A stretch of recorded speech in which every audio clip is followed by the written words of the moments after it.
So, as viewers from last week will know, we are celebrating LGBT plus History Month all month. History Month is first and foremost aimed at school students and educators. So, I'm delighted to say that we have our resident school student with us today to ask some questions on your behalf. So, welcome. Would you like to introduce yourself and give us a bit of audio description? Hi, I'm Patton. I'm wearing a black hoodie with some kind of scrambled up letters on the front in multicolours, things like blue and yellow. And to get it says Cave Town on.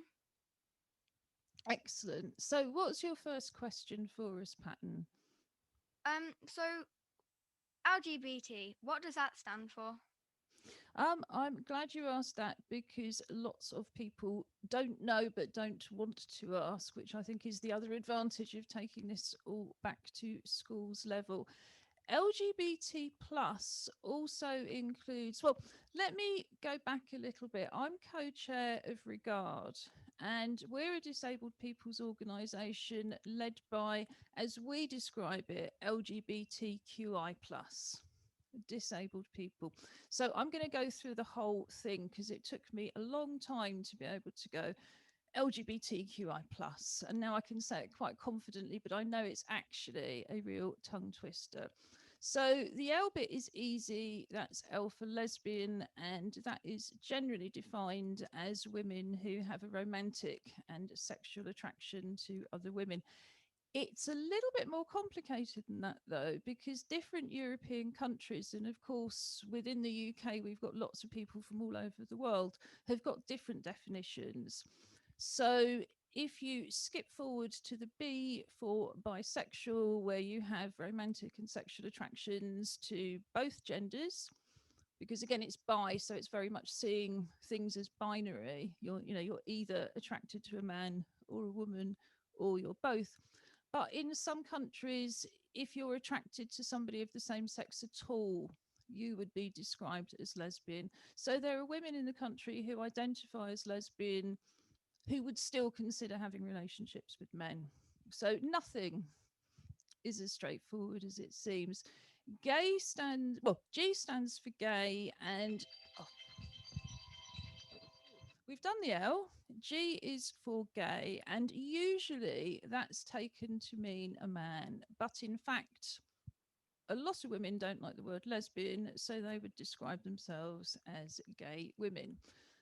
We've got on to the B, so we're already thoroughly not confused, but all of these things are quite blurred, and that's the reality of life. So T stands for various things.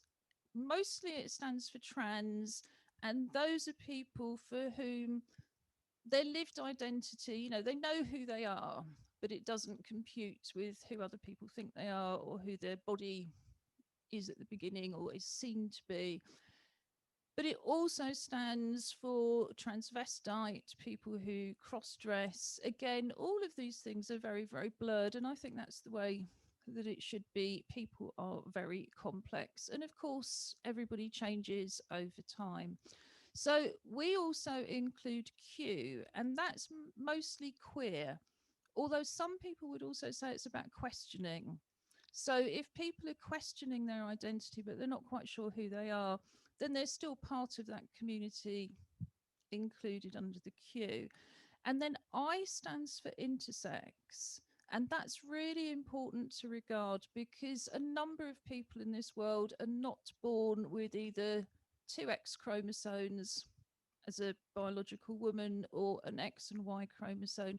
Some people have extra chromosomes, so they might have two X's and all sorts of other conditions.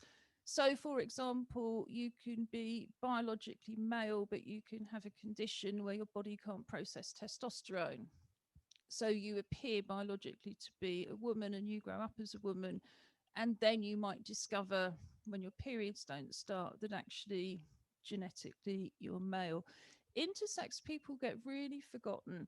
Some people live as non binary, and that's when we get on to the plus, because the plus is for everybody who might use different names, but also who don't define as either a man or a woman.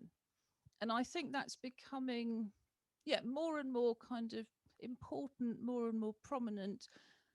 But gender, sexual orientation, and all these things are also different. So, for example, you can be trans and gay, but you might be trans and straight, so again, it all becomes really complicated. Help me out and ask me another couple of questions about this. So you said how like transgender, that section um can mean multiple things.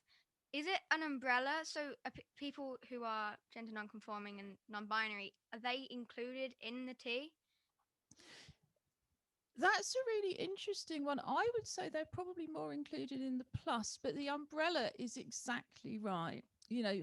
LGBTQI plus is one big umbrella that covers lots of different communities. And that's where it has so much in common with disability. Because, of course, people who are only aware of the medical model of disability go, well, what have you got in common with a blind person as a wheelchair user? What have you got in common with a deaf person? What have you got in common with somebody with mental health difficulties or people with learning difficulties? They're all their own communities and their own cultures and their own needs. And then you go, well, actually, we all use the same systems, we all suffer from the same discrimination, etc., etc., etc. And it's perhaps we're defined in that sense by other people. So anybody I didn't deal with Q. I hopped over to the I, and Q is for queer. And people who identify as queer just go, well, actually, none of these things apply to me, but I don't fit into the kind of straight box that is considered to be normal. And that's about the umbrella, really. The people who discriminate against you don't care. They don't care if you see yourselves as lesbian, gay, bisexual, non-binary, transgender. They just see you as somebody that isn't like them, that isn't straight. And I think so the queer and the plus, and particularly the plus, cover a whole kind of range of other issues. But I think it's interesting because I think all these people are tiny minorities who get far too much publicity, but there is at the moment a kind of people saying, well, actually, trans men are just non-gender conforming lesbians, and that is just completely untrue. Gender identity and sexual orientation are completely different. I would always identify as non-gender conforming because I don't feel comfortable in dresses and skirts and lots of makeup or having my hair all very, very girly. But I'm very clear I'm a woman. I've never thought I was a boy. I've never wanted to be a boy. I've never thought I wasn't a woman.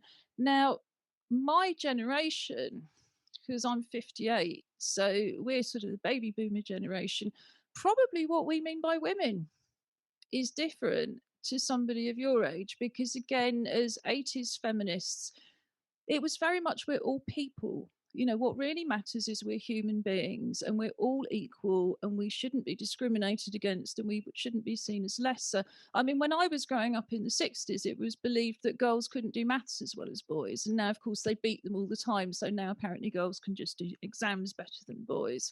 But it was very much about equality, and it was about saying, well, who we are as women is the way people treat us differently, which again, so being a woman is about how you're perceived, perhaps more by other people.